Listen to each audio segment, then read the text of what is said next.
क्या एक माता पिता की जिम्मेदारी पूरी हो जाती है एक औलाद को पैदा करके? क्या वो अच्छी परवरिश दें, ये उनकी जिम्मेदारी नहीं है? आपके बच्चे को अच्छे बुरे का ज्ञान हो, पाप पुण्य का ज्ञान हो, भविष्य कैसे उज्जवल होगा इस बात का ज्ञान हो, क्या ये आपकी जिम्मेदारी नहीं है? अगर आज वो किसी को दुख पहुंचाएगा, आपकी औलाद किसी का कत्ल करेगी, तो ऊपर जाने के बाद भगवान उससे कैसे बदला लेंगे इस बात का ज्ञान उसे कौन देगा? उसे धर्म का ज्ञान हो। एक मां बाप से उसका बेटा छीनने पर कोई किस तरीके से पछताता है, रोता है, तड़पता है कि ये आप अपनी बेटी को नहीं परवरिश दे पाते हैं।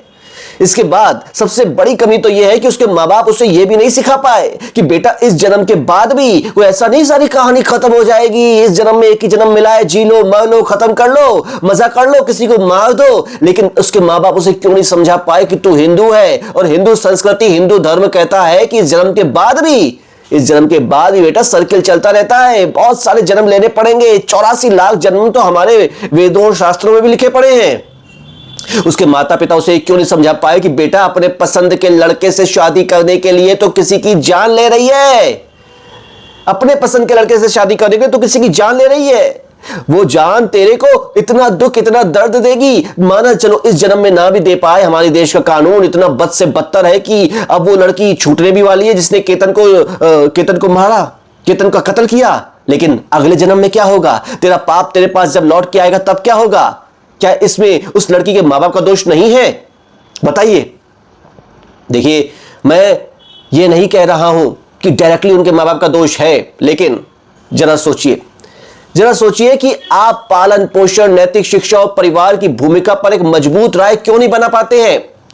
बताइए, क्या सियाही दोषी है या परवरिश भी कटघरे में है? बताइए, क्या एक बेटी अचानक हत्यारी बन जाती है? नहीं, ऐसा तो नहीं होता है ना कि अचानक वो हत्यारी बन गई। अरे ये उसके मन में गंदगी बचपन से, मैं नहीं कह रहा उसके मां बाप ने बोला होगा कि उसकी हत्या कर दो, मैं नहीं कह रहा हूं, लेकिन हत्या करने के बाद क्या होगा, किसी की जान लेने के बाद क्या होगा, ये क्यों नहीं बताया उसके मां बाप ने? क्या एक बेटी अचानक हत्यारी बन जाती है या उसकी सोच सालों की परवरिश से बनती है, कई सालों की परवरिश से? आज मैं किसी अदालत का फैसला नहीं सुनाने आया हूं, अदालतें तो अपना काम करती रहेंगी, लेकिन एक सवाल जरूर पूछूंगा। अगर किसी युवा पर हत्या का आरोप लगता है तो क्या केवल वही कटघरे में होगा या कहीं ना कहीं उसकी परवरिश भी सवालों के घेरे में आएगी? याद रखिएगा कि परवरिश सिर्फ पढ़ाई नहीं होती है। आजकल के कई माता पिता, मैं नहीं कहूंगा सब, लेकिन कई माता पिता बच्चों को अच्छी शिक्षा, मोबाइल, करियर, हर तरीके की सुविधाएं देते हैं, लेकिन क्या वे उतना समय ये सिखाने में देते हैं कि सही क्या है और गलत क्या है? गुस्से, लालच और स्वार्थ पर कैसे नियंत्रण रखा जाए, यह क्या मां बाप समझाते हैं अपने बच्चों को? बिल्कुल नहीं। क्या वो रिश्तों की जिम्मेदारी लेना उन्हें सिखाते हैं? अगर किसी रिश्ते में खुश नहीं है तो कानून रास्ता देता है। क्या मां बाप ने नहीं सिखाया?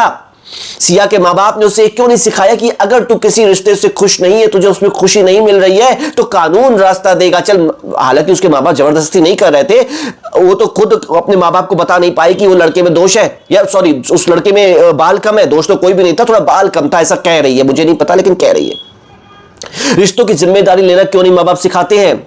रिश्तों को तोड़ा जा सकता था, शादी से इनकार किया जा सकता था, अलग हुआ जा सकता था, मां बाप को हर एक सच्चाई बताई जा सकती थी। मां बाप ने अपने बच्चे को इतनी भी परवरिश अच्छी तरीके से नहीं दी कि वो अपनी बेटी को यह समझाते कि बेटा अगर कुछ भी तेरे मन में है तो सबसे पहले मुझे बता। क्या ये मां बाप की गलती नहीं है? बहुत बड़ी गलती है। जो मां बाप अपने बच्चे को इतना कंफर्ट नहीं रखता पाता है कि वो अपनी कमियां, अपनी गलतियां, अपना नुकसान, अपने प्रॉब्लम्स अपने मां बाप को बता सके, तो मैं तो कहूंगा ये पूरी की पूरी मां बाप की गलती है। देखिए, किसी की जान लेना कभी कोई समाधान नहीं हो सकता है। मां बाप ये क्यों नहीं सिखाया अपनी बच्ची को? अगर बचपन से ये मूल्य नहीं दिए गए तो ये परिवार के लिए भी आत्म मंथन का विषय है। एक लड़की ऐसा नहीं कि 20 साल की उम्र में हत्यारी बन गई, उसके मन में हत्या करना एक मामूली सा काम दिखता था। कर्म और परिणाम की जहां तक बात की जाए तो भारतीय संस्कृति तो हमें यह सिखाती है कि हर कर्म का फल मिलता है, चाहे कोई धर्म माने या ना माने। एक बात तो मैं कहूंगा हिंदू, मुस्लिम, सिख, ईसाई, लगभग हर परंपरा कहती है कि दूसरों को दिया गया दुख किसी न किसी रूप में जरूर लौट कर आता है। इसीलिए बच्चों को बचपन से कर्मों की जिम्मेदारी सिखाना यह मां बाप की जिम्मेदारी है। बच्चों को केवल पैदा करके उनके हाथ में मोबाइल दे करके अपने किटी पार्टी, अपने ऑफिस, अपने हर तरीके के पर्सनल काम करने के अलावा भी यदि आप बच्चों की जिम्मेदारी नहीं लेते हैं तो पछताना अंत में आपको भी पड़ेगा। माता पिता उनकी भूमिका बहुत होती है। माता पिता अपने बच्चों की हर गलती के लिए जिम्मेदार नहीं होते, मैं कहता हूं, लेकिन उनका सबसे बड़ा दायित्व है कि वे बच्चों में संवेदना, नैतिकता, जिम्मेदारी और दूसरों के जीवन का सम्मान विकसित करें। यह संवेदना सिया के मां बाप ने उसे नहीं दी होगी, नैतिकता नहीं सिखाई होगी, जिम्मेदारी लेना नहीं सिखाया होगा और यह भी नहीं सिखाया होगा कि दूसरों के जीवन का सम्मान कैसे किया जाए। अगर ये शिक्षा कमजोर रह जाए तो समाज में उसकी कीमत तो चुकानी पड़ती है। मैं ये नहीं कह रहा हूं कि किसी अपराध का दोष केवल माता पिता पर डाल दिया जाए, लेकिन इतना जरूर कहूंगा कि जब भी कोई ऐसा मामला सामने आता है तो हमें सिर्फ आरोपी को नहीं बल्कि अपने परिवार, अपनी परवरिश और अपने संस्कारों को भी आईना दिखाना चाहिए, क्योंकि मजबूत चरित्र अदालतों में नहीं बनते हैं। मजबूत चरित्र कोई जज या कोई वकील नहीं बना पाता है, वह बचपन में बनता है, घर की चार दीवारी में माता पिता के संस्कार से बनता है। दोस्तों, मैंने तो अपनी राय रख दी है, आप भी अपनी राय जरूर रखिएगा। बताइएगा, कमेंट बॉक्स खुला हुआ है कि क्या आज के समय में बच्चों को करियर से ज्यादा चरित्र और नैतिकता की शिक्षा देना बहुत ज्यादा जरूरी हो गई है। अपनी राय कमेंट में जरूर लिखिएगा।